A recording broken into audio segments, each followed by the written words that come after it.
Distante da costa, esta espécie de golfinho é avistada em grandes grupos. Se difere pela intensa atividade na superfície e mais ainda pelas acrobacias.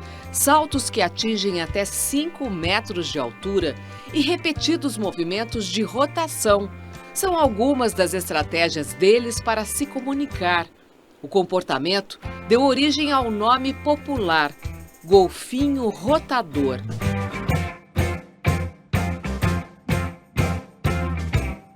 A espécie oceânica se tornou atração turística de Fernando de Noronha. O arquipélago, classificado pela Unesco Patrimônio Natural da Humanidade, e sítio Ranzar, zona úmida de importância ecológica internacional, está protegido por um parque nacional marinho e uma área de proteção ambiental. Essa espécie, ela encontra em Fernando de Noronha áreas protegidas, abrigadas, principalmente para as atividades de repouso, reprodução e cria de filhotes. Nós estimamos, pelos nossos estudos de 3 décadas, uma população estimada em torno de 2.000 animais.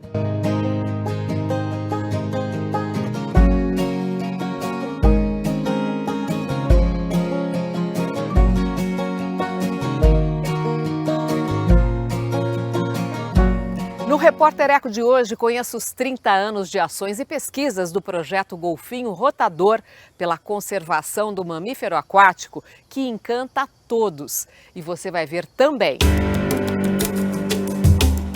Relatório internacional comprova que as capitais brasileiras não foram planejadas para dar segurança aos pedestres. E estudos feitos pelo WRI Brasil e pelo Instituto Climainfo mostram que é o momento do país trilhar o caminho da retomada econômica verde, que gera emprego e renda sem destruir a natureza.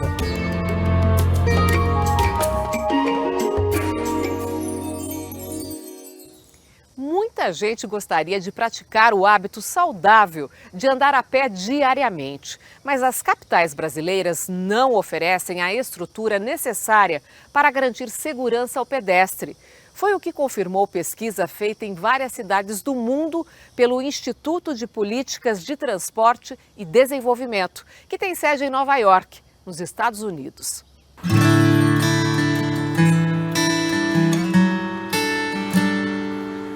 O artista plástico Luiz Solha escolheu não ter carro há 15 anos. Anda muito por São Paulo, não só para fazer exercícios. Eu observo tudo que pode virar obra de arte. Então a cidade participa totalmente da minha produção. Bairros que têm mais verde, como esse aqui, facilitam as tuas caminhadas? Facilitam e são, obviamente, mais agradáveis, né? O ar fica um pouco mais respirável, né? E nestas andanças tem que driblar os obstáculos da capital paulista. A cidade, ela não oferece calçadas excelentes para isso. A gente tem que se virar bem, né, nessa situação. E as ladeiras também são uma competição complicada, mas a gente usa como ginástica mesmo.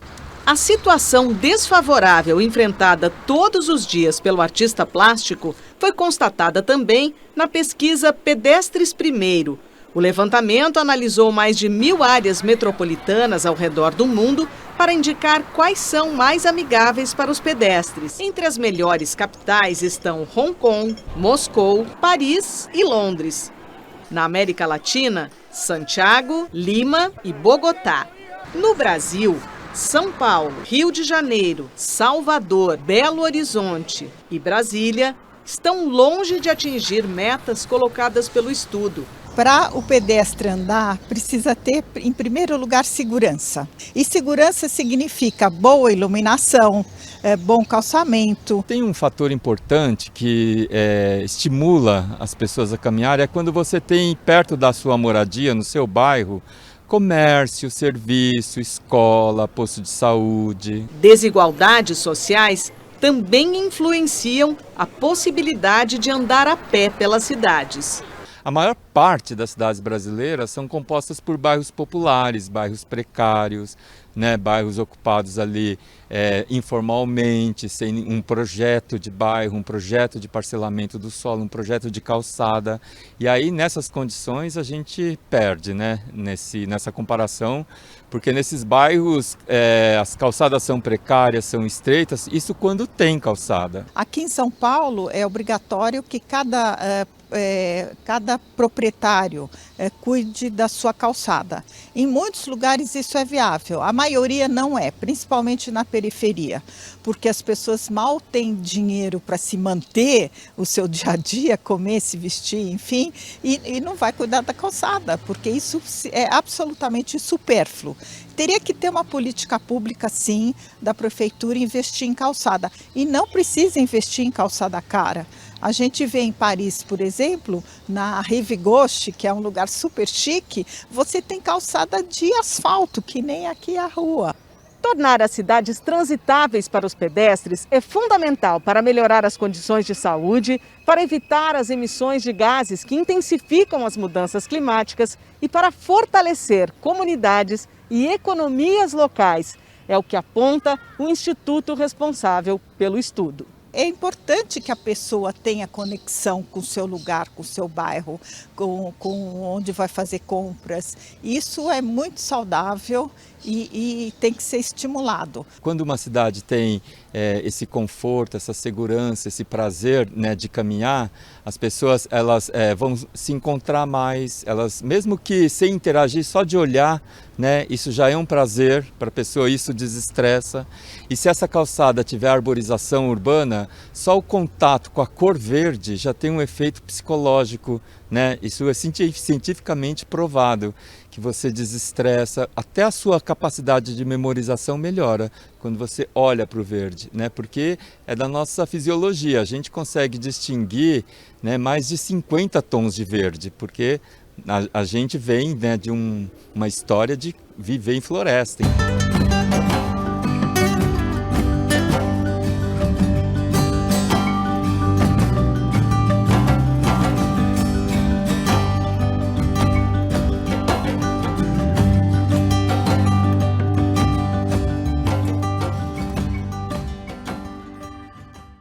Você acompanha agora as principais notícias socioambientais da semana. A NASA anuncia a descoberta de moléculas de água na superfície da Lua. A Agência Espacial Norte-Americana encontrou moléculas de H2O presas aos grãos minerais na face iluminada do satélite terrestre. Segundo 2 estudos publicados na revista científica Nature Astronomy, é a primeira comprovação química da existência de água em solo lunar. No final de outubro, aconteceu a Lua Azul, fenômeno raro, registrado a cada 2 anos e meio, quando ocorrem 2 luas cheias em um mesmo mês. O governo libera o registro de mais de 16 agrotóxicos genéricos para o uso dos agricultores. São 13 pesticidas químicos e 3 biológicos. Já são 343 novas autorizações de agrotóxicos em 2020. Especialistas criticam paralisia do Fundo Amazônia em audiência pública no Supremo Tribunal Federal. A ministra Rosa Weber, relatora da ação que questiona a atuação do governo federal, ouviu ministérios, instituições de pesquisas e especialistas sobre o tema. O STF analisa uma ação de partidos da oposição que apontam omissão da União ao não usar verba doada por países da Europa. A Noruega, um dos países financiadores do Fundo Amazônia, parado desde 2019, cobra resposta do Brasil contra os desmatamentos na floresta. O governo norueguês também está investindo em um conjunto de dados de satélite exclusivos para monitorar florestas tropicais em 64 países, incluindo o Brasil. O acesso é gratuito e aberto para qualquer pessoa. O vice-presidente Hamilton Mourão, presidente do Conselho Nacional da Amazônia, afirma que o governo vai prorrogar até abril de 2021 a presença das Forças Armadas no bioma. Mourão confirmou que o governo vai organizar uma viagem de embaixadores de países europeus à Amazônia, entre 4 e 9 de novembro. A ideia é tentar mostrar o que o governo Bolsonaro está fazendo no combate aos desmatamentos ilegais, para recuperar parcerias e investimento na floresta. O Pantanal tem o pior outubro em número de focos de incêndio desde 2002. Foram 2.825 pontos de queimadas até o dia 29, segundo dados do INPE, Instituto Nacional de Pesquisas Espaciais. A polícia investiga origem criminosa do fogo, depois de encontrar indícios em fazendas.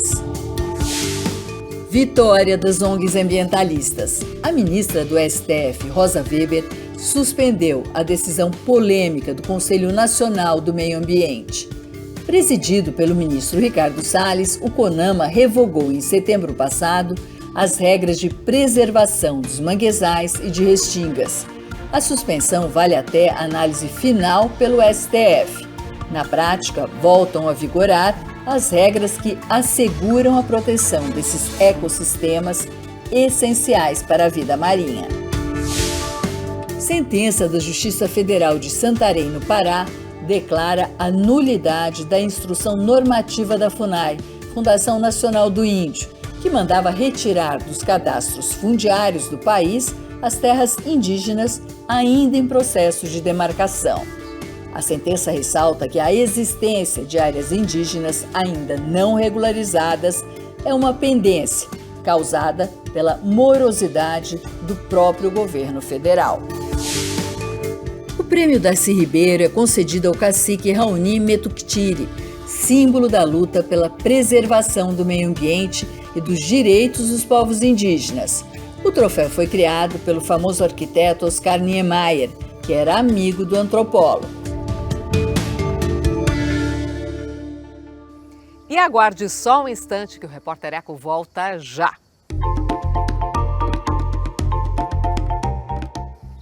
Dois estudos mostram que depois da pandemia, o melhor caminho para o Brasil é a retomada econômica verde, que investe em fontes renováveis e limpas de energia, com geração de renda e emprego, sem destruir o meio ambiente.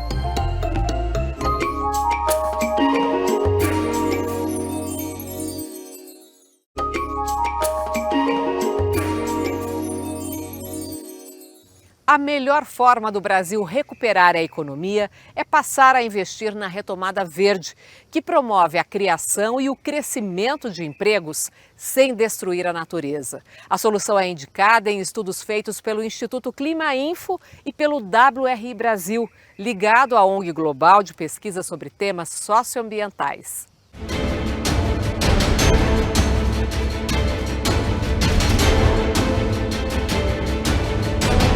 O mundo parou. Uma ameaça invisível tirou milhares de vidas, tornou cidades desertas.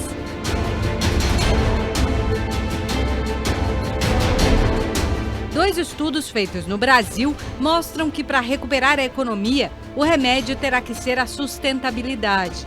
Um deles, do Instituto Clima Info, indica alternativas para gerar emprego e renda com preservação ambiental.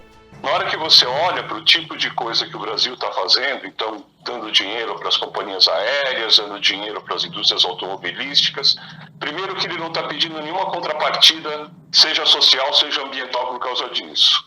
E a segunda coisa, existe todo um movimento no mundo de aproveitar esse momento para fazer uma transição para uma economia de baixo carbono. Suponho que você conseguisse R$1 bilhão para construir ciclovia nas cidades. Você gera alguma coisa como 200 mil empregos com esse R$1 bilhão que você investe. Então, você tem um volume expressivo de empregos que você está gerando e você ainda constrói as ciclovias de um jeito muito mais prático, muito mais saudável para todo mundo. As soluções podem estar mais próximas do que se imagina. A gente precisa investir mais em mobilidade ativa, a gente precisa investir em qualquer alternativa que diminua a nossa dependência do petróleo. Existe há quase 10 anos agora o Plano Nacional de Saneamento Básico. E esse é o tipo de dinheiro que o governo, este como alguns anteriores, foram contingenciando o tempo todo. O fato que Se tivéssemos um sistema de saneamento melhor agora, provavelmente o número de mortes dessa epidemia teria sido menor.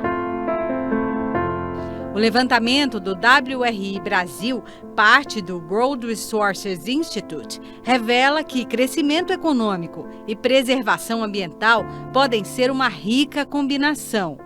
Essa retomada verde ajudaria o país a sair mais rápido dessa crise socioeconômica agravada pela pandemia da Covid-19.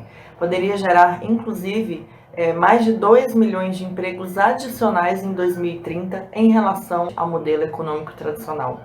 Na esfera ambiental, na área da mudança do clima, essas medidas poderiam também contribuir para reduzir a emissão de gases de efeito estufa em até 42% das emissões em 2025, em relação ao ano base de 2005. Existe um movimento mundial para fortalecer a economia de baixo carbono, valorizar os investimentos verdes. O que os estudos revelam é que o Brasil não pode ficar de fora, porque as consequências de não optarmos por um desenvolvimento sustentável agora podem ser cada vez mais graves, mais caras e mais urgentes. A baixa qualidade da infraestrutura do país tem gerado custos e perdas econômicas significativas aos setores produtivos. Então, geram impactos negativos sobre a produtividade e também a saúde de trabalhadores.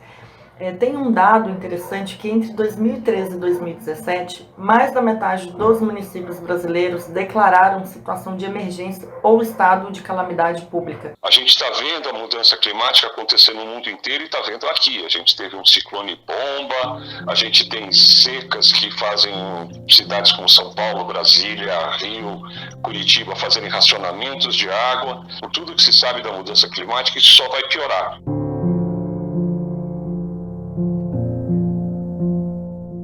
Pós-pandemia, quando o novo normal ganhar as ruas, o caminho para gerar renda e sustentabilidade é um só. Infraestrutura de qualidade, inovação industrial e uma agricultura mais sustentável viabilizariam a geração de mais empregos verdes, um aumento na produção e na competitividade e também na atração de investimentos. A gente precisa de cidades mais resilientes, a gente precisa de sociedades mais justas para poder enfrentar a mudança do clima que vem por aí.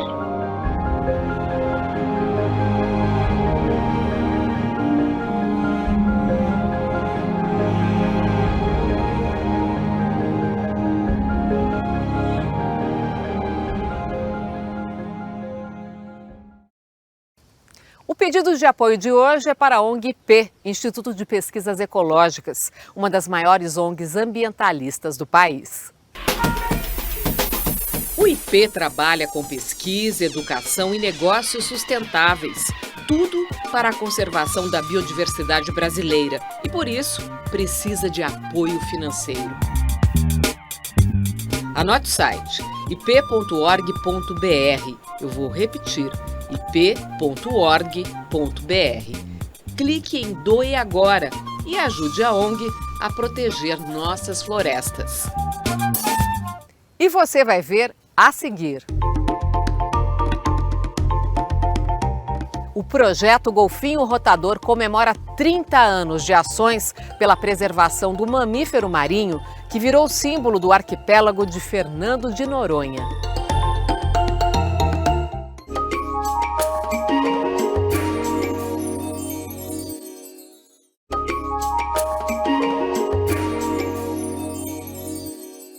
Uma espécie oceânica ameaçada pela caça, captura acidental em rede de pesca e atropelamento por embarcação.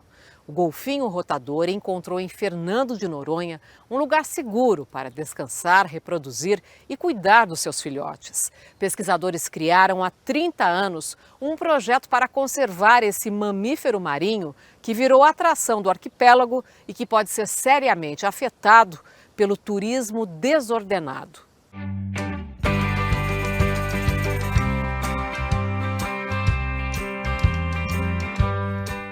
Distante da costa, esta espécie de golfinho é avistada em grandes grupos. Se difere pela intensa atividade na superfície e mais ainda pelas acrobacias. Saltos que atingem até 5 metros de altura e repetidos movimentos de rotação. São algumas das estratégias deles para se comunicar. O comportamento deu origem ao nome popular, golfinho rotador.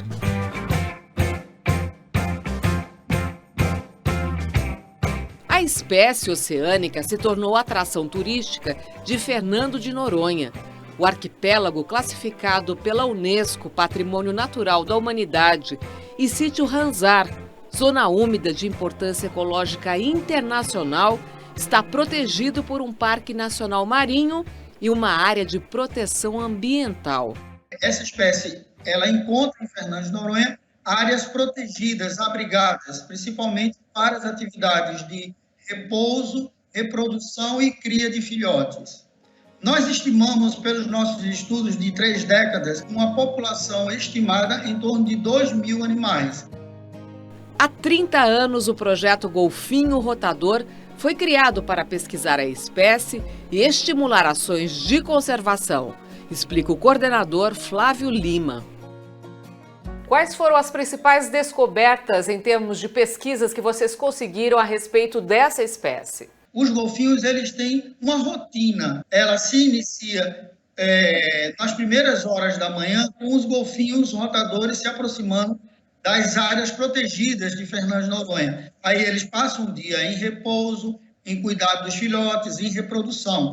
E, ao final da tarde, nós conseguimos detectar que eles saem e vão para as áreas da alimentação circular a Fernando de Noronha e retornam no dia seguinte. Eles têm uma capacidade cognitiva muito grande. Então, por exemplo, o golfinho ele consegue associar ao som que ele está escutando de um indivíduo, porque isso é essencial para a sobrevivência em um mundo com as dimensões que o oceano possui. Alguma curiosidade que vale a pena reforçar aqui, que vocês descobriram nesse projeto de observação a longo prazo do golfinho rotador?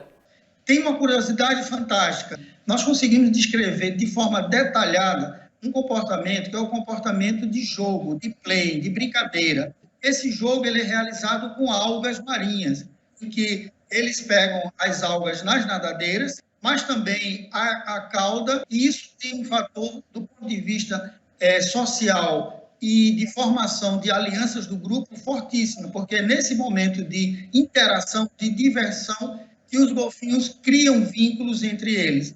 Além, é claro, de saber o tempo que o golfinho leva para copular, que é uma cópula rápida, são 5 segundos, o tempo de amamentação do filhote. Até que ponto esse crescimento do turismo impacta na conservação dessa espécie? O que vocês têm feito para fazer um controle e transformar e manter esse turismo na faixa sustentável? Em 2019, nós tivemos um número recorde de 120 mil turistas. Esse número representa um potencial impacto muito grande sobre a população de golfinhos. A fonte de impacto hoje exatamente é o descontrole do desenvolvimento do turismo. Nós estamos falando aí do surgimento, em torno de 10 anos para cá, de grandes empreendimentos turísticos que querem instalar em Fernando de Noronha estruturas incompatíveis com a infraestrutura local. Então, esse hoje é o principal risco para a conservação. E o nosso trabalho tem sido em várias linhas. Nós temos um programa de sustentabilidade junto aos moradores, favorecendo principalmente a formação profissional de jovens moradores de Fernando de Noronha para atuarem no mercado de trabalho para reduzir a entrada de moradores temporários e atender, assim, a uma demanda do turismo. Então, nós temos aí um desafio que estamos trabalhando de forma intensa com programas de educação ambiental e envolvimento comunitário.